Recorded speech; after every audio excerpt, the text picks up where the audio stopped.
Well, greetings and salutations, everybody. Welcome to my YouTube channel. My name is John Campea, and this is a companion video. What are companion videos? Well, I'm awfully glad that you asked. See, every day on the John Campea Show, we save time to take live questions, but we don't always have time to get around to all the live questions that get sent in, but I want to make sure those questions get answered properly in a video, so I gather them up and we address them here on companion videos. Now, this is a companion video making up for the questions we didn't get to on Friday's show, and I didn't have a chance to do a companion video after that Friday show because I drove out to Vegas for the World Series of Poker.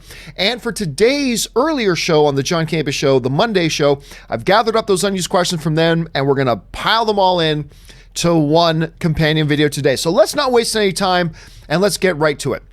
The first question we're going to start getting caught up on here today comes to us from Connor Farley, who writes, if there was any doubt that there was a review of The Lighthouse that compared Pattinson and Dafoe to Daniel Day-Lewis level performances, well, Connor, let's be clear. Just because one critic writes something, that doesn't mean that removes any doubt. I think the important thing here is that most of the critics are raving about The Lighthouse, and more specifically to today's context, are raving about the performance of Robert Pattinson in that movie, and of course he's just been cast as Batman, but also William Dafoe. But what else do we expect from William Dafoe? I wouldn't put too much stock just because one critic says that, so don't worry about that. One critic saying one thing does not remove any doubt. The important thing here is a whole ton of film critics are looking at this movie and saying, the performances are unreal, they're unbelievable, and that should give us a lot of hope moving in to the next Batman film. All right. Next up, James O'Rourke writes, I was originally against the Patman, but now that he is officially announced, he has my full support. P.S. Loved you since the AMC days. Well, thank you so much, James. And yeah, you know, it's really funny. It's been great to see how quickly film fans have come around on the what are we calling it? Pattinson? Have come around on the Pattinson thing. You know, at first there was a lot of apprehension and I get it, I understand, but once they announced him and we all started talking about the fact that, you know what, Robert Pattinson has moved on a lot since Twilight, and he's become a hell of an actor that even, you know, Christopher Nolan's cast him as a lead in his next film. And it's great to see that people have come around on it, because I put up a poll on my Twitter saying, you know, are you guys now willing to give him a chance? And 90% of the people said, yes, we're willing to give Robert Pattinson a chance. I mean, that's huge. I just can't believe how quickly people have come around on it, and it's great to see. Now, no guarantee that he's going to be good at it, but I think all signs point to yes, so let's see how this all turns out. All right, Phi Nguyen writes, I wish you could have spoiler discussions on shows like Barry and Better Call Saul, but I understand you can't as they're not popular enough to warrant it. Yeah, unfortunately, they're not. It's not just that, but you know, I very rarely, I don't watch a lot of TV, and very rarely do I watch something like an episode of TV when it comes out. Very rarely. So Game of Thrones was a very special circumstance. Everybody would watch Game of Thrones Sunday as soon as it was available to watch. Better Call Saul, I'm still behind on it a bit. I like the show. Barry, I'm only up to episode 3 of season 2. So there's, I mean, it would mean that I would have to make sure I have the time to watch the shows as they air and do a show when it airs, or else it becomes obsolete, right? So yeah, a lot of those things stack up to it makes it very difficult to do those. I mean, it'd be cool if I could, but I just don't have the time, unfortunately. Toonie2 writes, after your Godzilla review, I was not surprising to me. It was exactly what I expected. Go on with the great work and bring on the Ashley. Well, thank you so much, Toonie. And yeah, I think, you know, my review of Godzilla is unfortunately not as good as I was hoping it would be. It's a pretty poor movie with great monster action. The monster action is great. However, that's the minority of the film, and you still have to build a good movie around it. Otherwise, you're just left with one of those crappy Transformers movies. And unfortunately, that's kind of what Godzilla is. Great monster action, but every time it wasn't monster action, it was utterly ridiculous, and not in a fun way. So I wish I liked it more, but one of the nice things about that is that people saw my review, tempered their expectations, and then went to the movie and maybe were able to enjoy it a little bit more because they tempered their expectations. Hopefully that was the case for you, ToonieTube. Thanks for writing in, man. All right, Film Fan Rant writes, solve the Hawkeye phone call, family plan. But that doesn't fix it. So a lot of people have been joking a lot about that. One of the little plot holes, and it's just an insignificant one, but it's one of the little plot holes of Avengers Endgame, and there are many, is As soon as Hulk does the snap and brings everybody back, 10 seconds later, Hawkeye gets a call on his phone, and it's from his wife's cell phone, which people began to rightfully question. So wait a minute, time out. So, just to be clear here, for 5 years since she's been gone, Hawkeye's continued to pay the phone bills on her phone line and kept her phone charged. That's a big key thing too. Kept her phone charged exactly where she would have been when she got snapped. So kept the phone bills paid and kept it completely charged right where she would have been to pick it up. Doesn't make a lot of sense, but it's a fun little thing to talk about. So the family plan thing answers the paying the bills. That answers that, but it still doesn't answer the problem of the phone being charged, sitting right there, all ready to go for her to reappear. But still, it's kind of fun to think about. All right, Alan Gonzalez writes, which second part is better? Rush Hour 2, Terminator 2, or Captain America 2? For me, I think Rush Hour. Oh, dude, I got to 1,000% disagree with you on that. I like Rush Hour 2. I do. I think it's a really fun movie. I enjoy that movie very much. But Terminator 2, you're talking about one of the all-time great motion pictures ever. Captain America Winter Soldier, to some people, is the greatest comic book movie ever made. I mean, it's all subjective, but Rush Hour 2 doesn't even belong in the same conversation with Terminator 2 or Captain America Winter Soldier. It's all subjective. It's all how you feel, and your opinion is no less valid than mine. I'm just being honest with you. From my point of view, Rush Hour 2 shouldn't even be spoken in the same sentence with these other two films. These other two films are all-time greats. Rush Hour 2, very good. I enjoy it, but it's not in the all-time great conversation. That's tough. That's a tough one. Terminator 2 or Captain, I can't pick.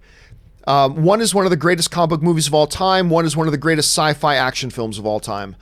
I simply cannot pick. They are two of the greats, though, Alan. They're absolutely two of the greats. All right, Dominic J. Gomez writes, hey, what will be the next MCU movie to break 1 billion? Simple, Spider-Man, Far From Home, coming out in a month. I mean, the last one made over $800 million. It was the first introduction of Spider-Man in the new MCU. Made over $800 million. Critics loved it. Fans loved it. They've loved him in Infinity War. They've loved him in Endgame, the little part that he has in Endgame. I don't see why not. Like, it's not a guarantee it's going to make $1 billion. But right now, from where I'm sitting, I really don't see why it wouldn't. Ant-Man got a good boost from Infinity War. I think Spider-Man's also going to get a big boost from Endgame. Yeah, Spider-Man's going to be the next one to break $1 billion. And become the first time ever in the MCU's history that it'll have $3 billion films in a row. Captain Marvel, Avengers Endgame, which is a $2 billion film, and now Spider-Man will be the first time ever that Marvel has 3 films in a row that all join the $1 billion club. That's huge. Samir Tesfaye writes, I'm excited for Pattinson. I get annoyed by people hating on him, but only having seen his Twilight movies, it is what it is. It still gets on my nerves. Oh, dude, it gets on my nerves too. Look, I don't mind if somebody doesn't like the idea of Robert Pattinson as Batman. That's fine. What bothers me, though, is when people deliver that opinion strongly, having never watched any of his work. They saw this Twilight thing he did 7 years ago. I mean, he started doing it like 10 years ago or more, and then he wrapped it up. Hasn't done one of those in 7 years. And by the way, those little Twilight films made over $3 billion at the box office. Keep that in mind, too. And they haven't seen any of his work since. They haven't seen The Rover or, Good Time. They haven't seen the one that's out right now, Lighthouse. They're not even paying attention to the fact that Christopher Nolan they haven't seen Lost City of Z. I mean, they haven't seen any of his work. Yet they'll get online and proclaim loudly how against they are, how much they're against Robert Pattinson being Batman. And it's like, if you've seen the films and you really don't think he's a good fit, that's fine. But it annoys me when I see people being really vocal about it, having never watched his work. It's like, okay, I get it, but you're not really in a position to give an opinion.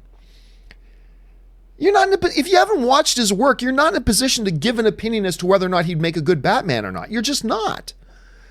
Watch a couple of his movies. If you don't think it then, perfectly fine, no problem. But I do admit that starts to annoy me a little bit too, Samir. Anyway, but like I said, I'm surprised by how much people have come around on it. really quickly. I put up the poll. 90% of you guys said you're actually okay with it. You're willing to at least give it a chance. That's all we can do, is give it a chance. And it's not like Robert Pattinson doesn't have a huge load of highly impressive work, like just a truckload of impressive work on his resume that he's done over the last 7 years. It's huge. It's not like he's just some no-name guy who walked into it with no acting talent. He's an incredibly talented director with massive amounts of performances, high caliber performances. So let's give it a shot. Let's give it a shot and see how it works out. Anyway, Suthius writes, when you play tomorrow, this is of course was sent out on Friday. When you play tomorrow, keep saying to yourself, got to get those Disney season passes, motivation, because those are expensive damn things. I did get to play poker in Vegas, but I did not get to play in the World Series of Poker tournament that I went there for, because they had almost triple the amount of people register for it than they were expecting. It completely caught them off guard, and they overbooked it, and I wasn't able to get into the tournament. Even though I tried to register the day before. Normally, you don't have to register till about an hour before the tournament starts. I went in to register the day before, and I still wasn't able to get in. So, oh well, is what it is. Next year. All right. Le Zygo writes, share a pic of your roast porg and blue milk meals, please. Well, I am going to, what he's talking about is I'm going to Star Wars, what's it, Galaxy's Edge? Is that what's called? The new Star Wars land at Disneyland. I'm going in 2 weeks. Got our hotels booked. We got our time slot booked, whole bit. I'll be sharing lots of pictures with you guys when I go to Star Wars Land. All right, Topper Piano writes, love the show. Thank you so much, Topper. It's always nice when somebody just wants to write in to say something nice. I appreciate that, man. All right, Film Chris writes, is it possible to order your the John Campea Show coffee cup? Absolutely it is. It is 100%. By the way, here's my John Campea mug. Delicious. Anyway, there's a couple of ways you can do it. Number one is if you're watching this on a mobile device of any kind, and I know most of you do, just look below this video. You'll see a product shelf there, and you should be able to, there's John Campea Show t-shirts, bring on the filthy stuff, John Campea Show mugs, just click on that. If not, go to the Teespring website and just search for John Campea, and you should find my storefront, and you should find the coffee mugs and stuff like that, and that's the best place to go get them. So thank you for asking about it, Film Chris. I appreciate that. All right, Anthony Irvin writes, 24th birthday today. Happy birthday, Anthony. Same as good old Clint Eastwood will do. I hope you had a fabulous birthday filled with friends, family, relaxation, and fun. And here's to a great year ahead for yourself, man. Happy birthday again, man. All right, I'm Upset writes, over under 45%. Cable and Domino appear in Deadpool 3. Good question. Good question. And I'm going to take the over on that, and here's why. If Fox signed James Brolin, or Josh Brolin, I should say, and Zazie Beetz for multiple film deals, and let's face it, all these studios sign people when they come on to one of their comic book movies, they always sign them to multiple film deals. If they did, those contracts are still good because Fox still exists. They're owned by Disney now, but Fox as a production company still exists. That means any deals that Josh Brolin and Zazie Beetz signed with them are still valid. And why wouldn't you want to? And, you know, Alan Horn has already said that Fox is going to continue to make Deadpool movies. And so why wouldn't you bring these guys back? So I'm going to go, it's not a guarantee, it's not a lock, but at 45%, absolutely I'll take the over on that. Absolutely I'll take the over. Alan Gonzalez writes, how do you use the 3 shells from Demolition? Oh, the Demolition Man. So what that is in Demolition Man, there's a scene where Sylvester Stallone, who comes out of, a deep freeze, it's been many decades. He's like, there's no toilet paper in the bathroom. They're like, toilet paper, how quaint. No, we use the 3 shells. I have no idea. That is one of the great mysteries of a truly bad movie in Demolition Man, but using the 3 shells, how would one use 3 shells? If you guys have theories about how you'd use 3 shells instead of toilet paper, I'd love to hear your theory. All right, Daryl Gann writes, nice beaver, thanks, I just had it stuffed. That's from Naked Gun, I believe the second one. It's when Priscilla Presley was climbing the ladder, and, why am I freezing Nielsen's name? Anyway, he's looking up at her and he says, nice beaver, because she's wearing a skirt, but she's come down the ladder and she's holding a big stuffed beaver. That's the joke. I don't know if you can get away with that joke today, but it's pretty funny. Good one, man. Not many people quote, naked gun. Josie C. Diaz writes, should the CW Batwoman have a team or work solo? Well, the reality is, to keep the show going, I think it'll start solo, but it'll turn into a team. Because you need multiple characters doing things to keep things interesting and keep new angles going. And so it'll turn into a team. Flash turned into a big team. Green Arrow turned into a big team. Even Black Lightning has developed, granted, a lot is his family, but it's grown into a big superpowered team. Supergirl is a big team. I mean, so eventually Batwoman will go that way as well. I have very little doubt. It probably start solo, but it'll evolve into a team. Lincoln Johnson writes, John, is Doom Patrol a superior show to The Tick? Both seem very similar. You don't mention watching The Tick anymore. Well, I mean, the thing about The Tick is I binge watch it all at once, right? And then it's done. I watch Doom Patrol 1 week after the next because Doom Patrol airs on the DC network. They release one a week. So you hear me talking about it because it's constantly putting out new episodes and I'm constantly raving about it. The Tick season 1 was fantastic. The Tick season 2 was quite good, but not as good, but it was still really enjoyable. Unfortunately, they've announced The Tick has been canceled. Overall, I think Doom Patrol is a better show. Although I do, like I said, I adore The Tick season 1. I was entertained by The Tick season 2 as well. It's good. You should watch it if you haven't. Not as good as season 1 though, but overall, I got to give the nod to Doom Patrol. And they are very different shows, actually. They're very different shows, but I like them both. I'm entertained by them both, but I got to give the nod to Doom Patrol. Okay, let's move on here. The Lone Wolf X6 writes, do the whole show in your Wells impression. I don't know what ASMR is. I find the whispering intimidating because when he raises his voice is threatening. So yeah, I've been joking about how the Reverse Flash in Flash, when he's the one like blonder haired guy, he acts like a normal guy, talks like a normal guy, blah, blah. Well, Flash, I'm coming to get you, right? But when he's the Wells Reverse Flash, even though it's technically the same character, he talks completely different. He always talks in a loud whisper. You see, Flash, I've been watching you for a lot of years. I need to get a coffee. And he's just talking, and I don't know why he does that. I love the Wells Reverse Flash. I just don't know why he talks like that. But no, I don't think I'll be doing an entire show that way, Lone Wolf. Assorted Musings writes, thoughts on the West Wing? Top 5 for me holds up. West Wing's great. I love it. It's magnificent television. I mean, it was a little bit before my time to really get into shows like that. But I remember it was about 4 years ago, maybe 5, that I started, I binged it. Like I binged the whole series in like a month. I loved it. It's not a top 5 for me, but it's most likely a top 10. One of the flat out best written television shows of all time. I love West Wing. It's incredible.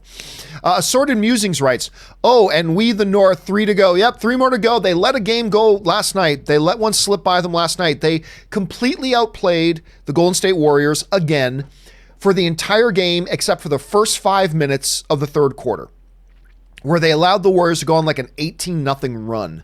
And that changed the whole game. Other than that, they outplayed the Warriors the entire game. So they let a golden opportunity slip away. Here's hoping they can get back on track. But I did predict that. I said Warriors are going to win game 2. I said they're going to go back to Golden State, split one game apiece. That's where we're at. I'm still picking Toronto in 7. Let's see what happens though. Golden State's down. They're stacked with their entire starting lineup are all-stars. That's not an exaggeration. That's not hyperbole. Every single member of their starting lineup are all-star members.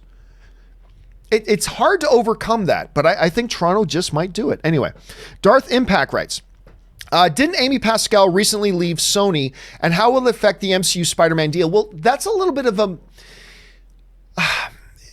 Amy Pascal technically left Sony a long time ago. She just had a production deal with Sony. She runs her own production company now, and it had a first look production deal with Sony. So she was working with Sony, but she was no longer working for Sony. She hasn't worked for them in a long time. She is still a producer on Spider-Man Far From Home, she will still be a producer on any future Spider-Man movies. That's not going to change. So, but the relationship between Sony and Marvel, it doesn't affect it one little iota. Because when she became a producer on that movie, it wasn't as Sony's representative. A lot of people forget that. She actually hasn't been a Sony employee for a long time. Now, her first look deal with Sony expired, and she was a free agent with her company, and they signed a similar deal, but instead of with Sony, with Universal. But she is still the producer on Spider-Man. But the rights are still owned by Sony, so really nothing changes. Nothing changes at all, ultimately. Jared Oberfeld writes, what do you think of a Star Wars movie with the tone of Saving Private Ryan? I mean, anything can work. You can propose anything and it can work, but it doesn't matter. It all depends on, do you write a great script and execute it properly? So it doesn't matter. I mean, look, you make a Lego movie. What do you think? If you were to ask me, John, what do you think about making a movie surrounding plastic building bricks? Well, that's stupid. That's idiotic. That is a ridiculous concept. But they wrote a script that was excellent, made it funny, gave it a lot of life, and executed perfectly, and we end up with a great movie. So it doesn't matter. I really don't care. You can say, what if we did a Star Wars movie that's like this? It doesn't matter. Fine.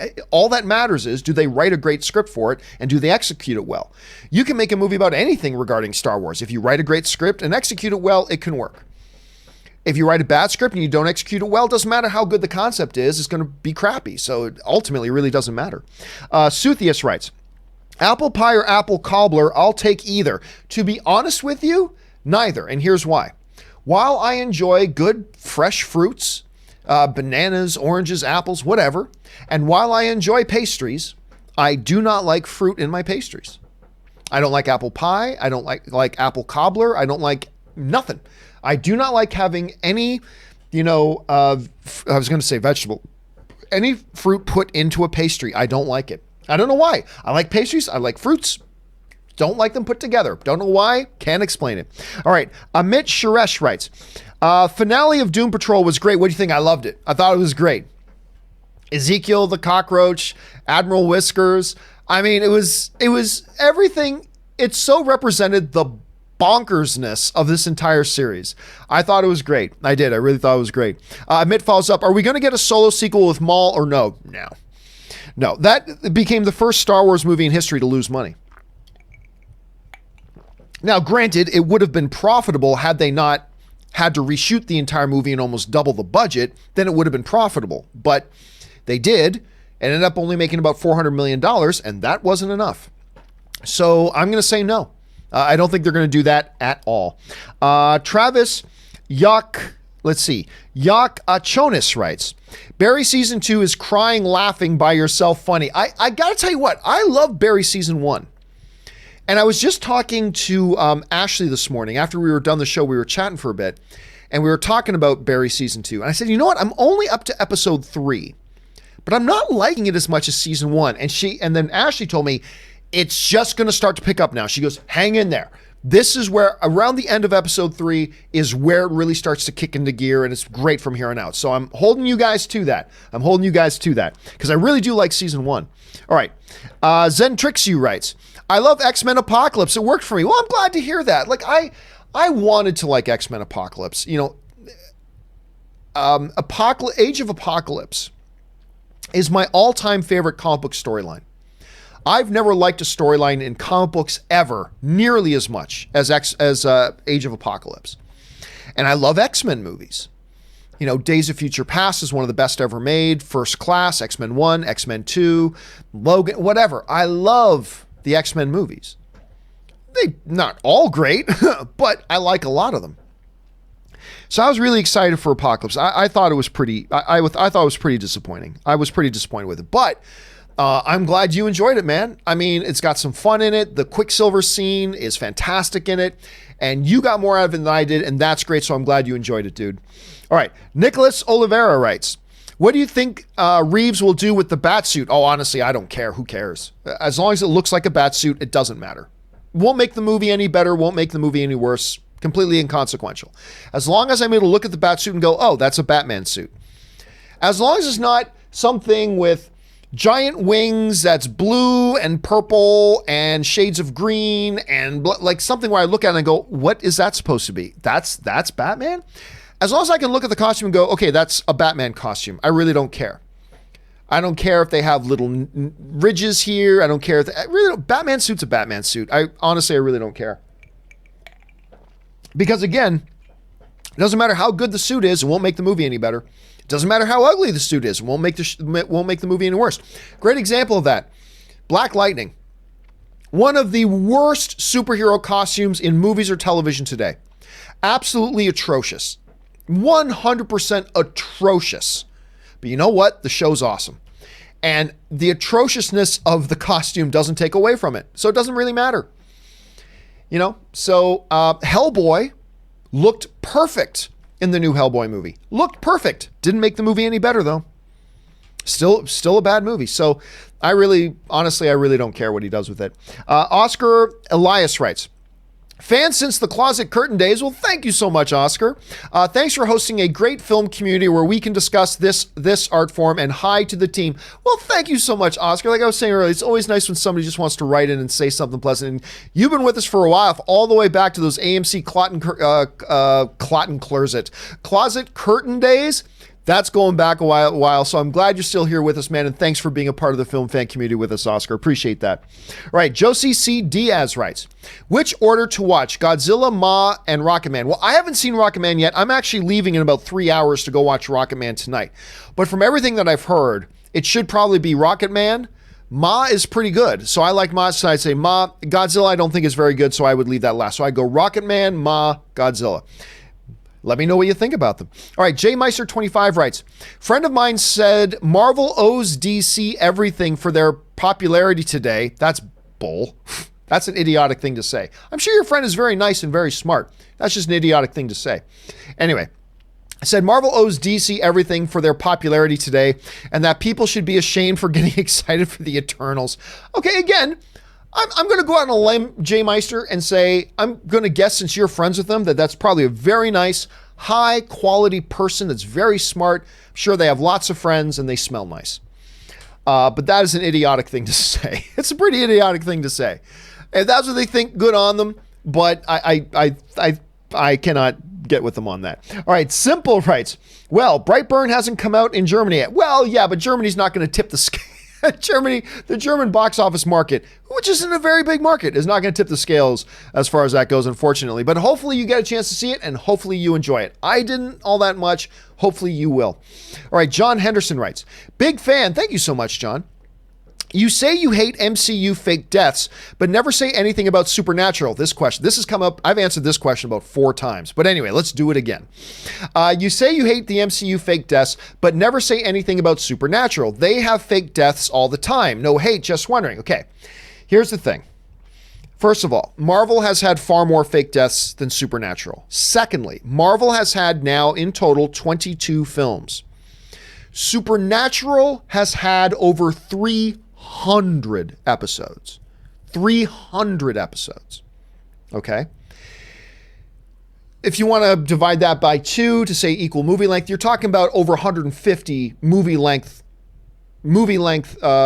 presentations. All right? 22 versus 150. Marvel has still had more. And they actually have a mechanism built in. Like they already explain, like, the whole thing in Supernatural, death isn't death in Supernatural, right? That's why a couple of seasons ago, Death herself had to show up and talk to Sam and Dean and say, all the deals are off now. The next time you die, and they've each died like once or twice. The next time one of you dies, and quite frankly, literally God brings them back. But anyway, they actually had Death come to them a number of years ago and say, that's it. Like there's no more redos on this. The next time one of you guys dies, that's it. It's permanent. And Death told them that. So it's kind of become that. Things like angels and demons and stuff like that, that happens. But again, it's fewer times than it's happened in the MCU, and it's spread over far greater of a period of time. MCU's done it, like all those fake deaths in like 22 episodes. Supernatural's spread it over 300 episodes. And much fewer times. So it's like the same reason I don't give the DCEU a hard time for it. Look, everybody might do a fake death now and again. The DCU did it with Superman. Supernatural will do it once in a while. The odd TV show will do it once in a while. The problem is Marvel does it. It's as natural to Marvel as breathing. Now, I love the MCU. I mean, I get accused of being on Marvel's payroll all the time by a bunch of fucking losers, but whatever. I love the MCU. I do. I think it's great. But that being said, I just, you can't deny they have this obsession with pulling the same BS fake deaths. And one of the consequences of the fake death stuff has been when Spider-Man dies in Infinity War, it's a great scene, but I don't have any emotional reaction to it because, oh, he'll be back.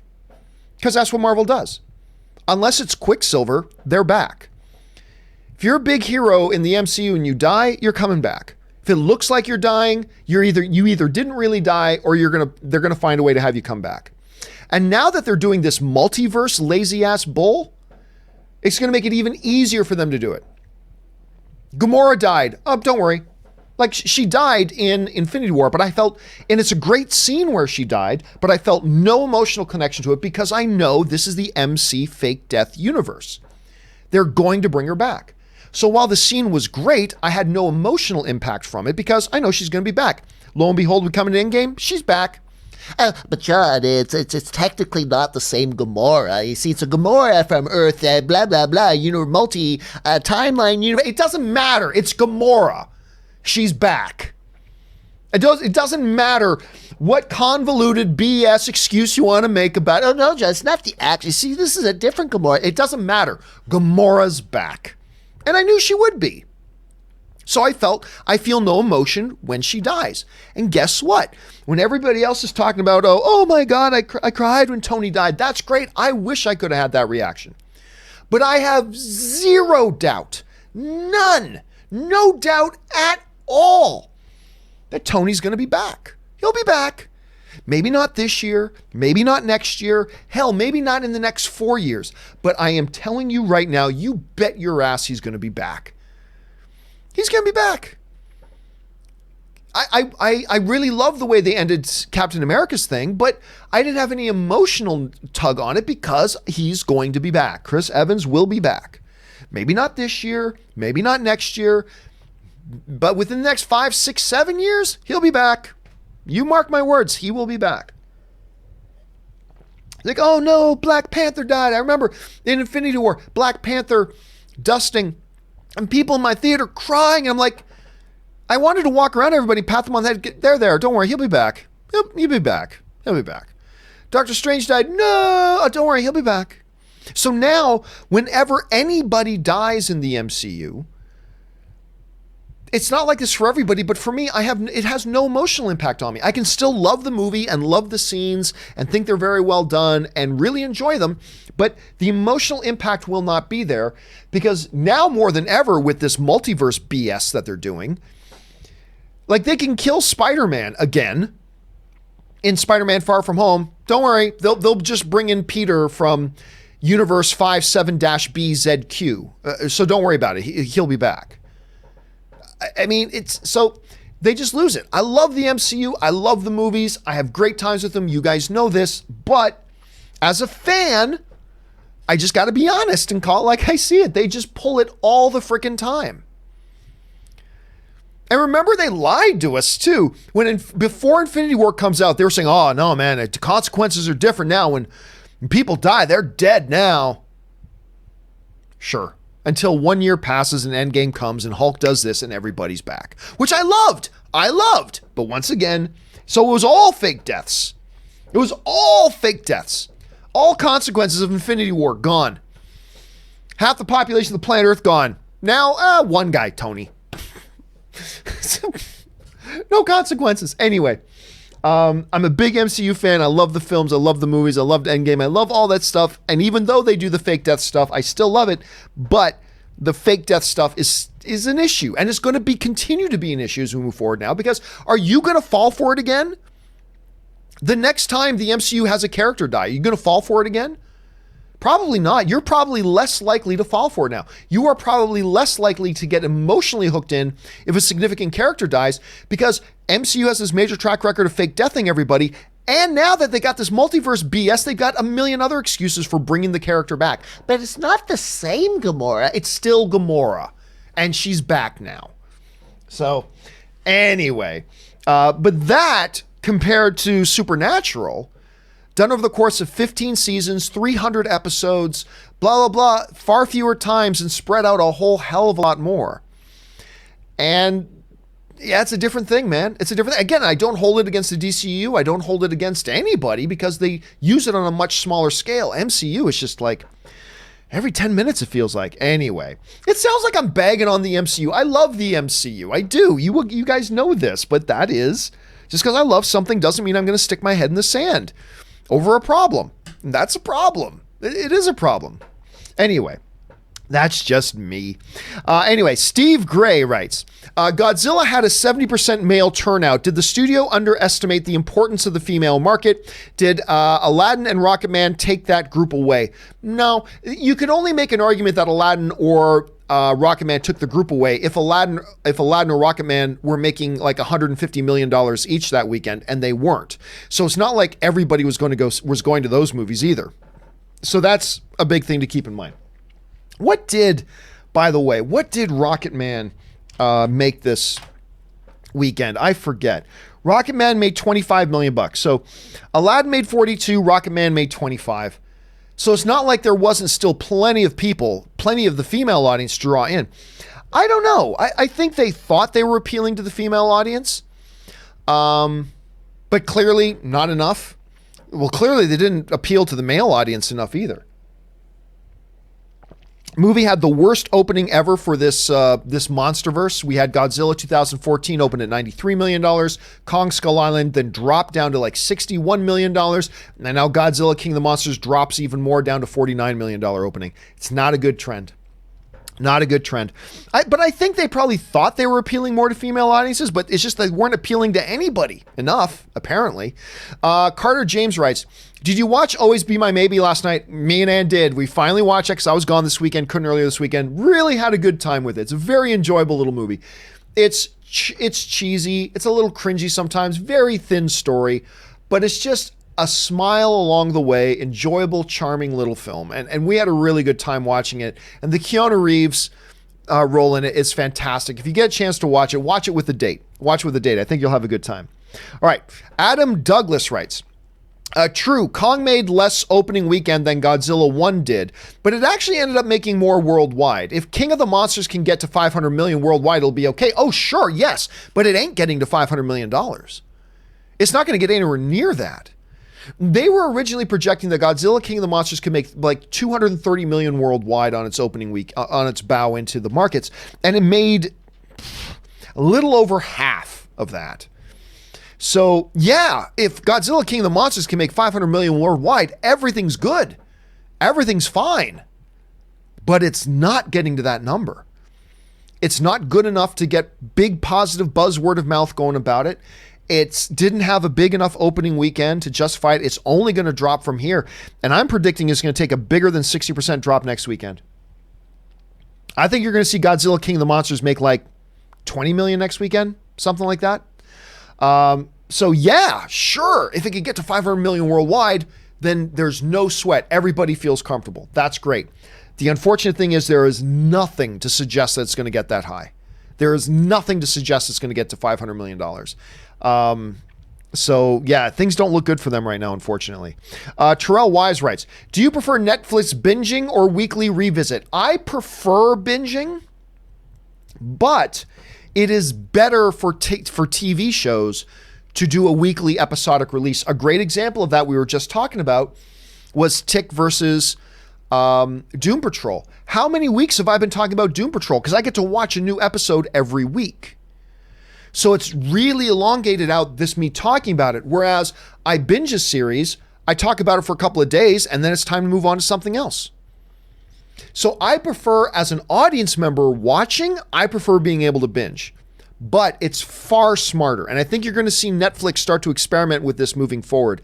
It is far smarter to release it one episode a week because that gets more and more people talking about it. It gets more people excited about it. It gets more people jumping on board with it. It's just a smarter way to do things, even though as an audience member, I prefer binging.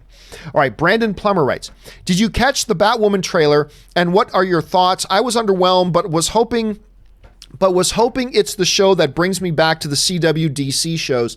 Yeah, I did talk about this last week. I thought it was, I'll be straight up, I thought it was a pretty piss poor trailer. Now, not because of all these insecure males. Oh, this show's all about there's nothing in this trailer that's male bashing. None of that BS. Ignore those fools. There's none of that in that trailer. It's just not a good trailer. It's just not good.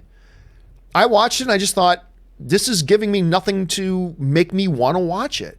And the funny thing is, I liked the Batwoman appearance in the crossover series this year. I thought the Batwoman appearance was actually pretty good. So I've been looking forward to this trailer. Frankly, the trailer was quite bad. I thought it was quite bad. I'll give the show a shot when it drops, but I have pretty low expectations at this point, if the trailer's any indication. So that's just my thoughts at any rate. Brandon Plummer writes, my name is Brendan and I like Man of Steel. Good on you, man. Join the Legion of the Proud. I should start an association. A Man of Steel Appreciation Association. There you go. Man of Steel Appreciation Association. I should start that. We'll start chapters all over the country. We'll be the few and the proud who believe that Man of Steel is a damn freaking excellent movie, and I hope more people will get on board with it. So thanks for sharing, Brandon. All right. Darth Sidious writes, one of two. Hi, guys. I just watched the Aladdin remake and Rocket Man this past weekend. Nice double feature. And am I the only one who watched Aladdin who thinks the neighboring kingdom's prince looks like a shorter version of the actor that plays Chewie? Well, here's the thing. You might be one of the only people in the world who knows what he looks like. Not a lot of people have seen pictures. It's this, I believe he's from Finland. He's a young, big, good-looking dude. But the problem here, Darth Sidious, is almost nobody has ever seen his face or actually knows what he looks like. I would have to think about it because I've only seen Aladdin. I've still only seen Aladdin the once. I need to go back to watch it again. I've seen Aladdin the one time. And I do know what this guy looks like, but I don't remember thinking, wow, this looks like the kid who plays Chewie. So I don't know, but now I'm going to have that in my mind. So the next time I watch Aladdin, I'll keep my eye open for that. And maybe I'll be on board with you on that. Maybe you won't be alone on that, Darth Sidious. All right. Let's see. Sujith writes, I remember Naomi Scott from the short-lived TV series Terra Nova. I remember that show with, what's his name? The villain from Avatar, Scott Lang. Slang, as he told me to call him. Call me Slang. Scott Lang was in that show. I like that show, by the way. The short-lived sci-fi series Terra Nova. Shame it was canceled. I love that show. I think it was too expensive. And I don't think a lot of people watch it. It's about these people who travel back in time to live and create a society during the dinosaur age. It sounds weird. I actually thought it was a pretty good little show. So I don't know if it was canceled because of the expense or it was canceled simply because not enough people watch it. I didn't even realize Naomi Scott was in that. Now I'm going to have to go back, Sujith, and check that out because I didn't even realize she was in it. Thank you for pointing that out to me. All right.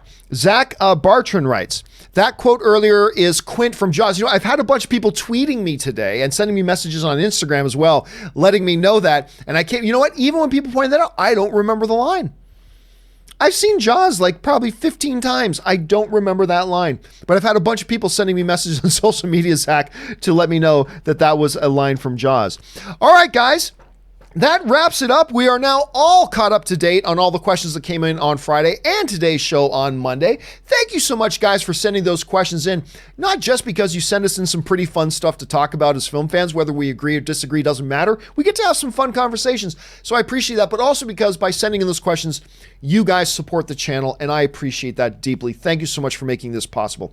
All right, guys, that will do it for me for now. Don't forget the John Campea Show returns tomorrow. Robert Meyer Burnett will be back here with me, and we're already working on a bunch of the stories we're going to be talking about then. Make sure you join us then. Make sure you subscribe to the YouTube channel. Click thumbs up on the button. And guys, consider becoming a Patreon supporter as well. All right, that'll do it for me for now, guys. Thanks for being here. My name is John Campea, and until the next video, bye-bye.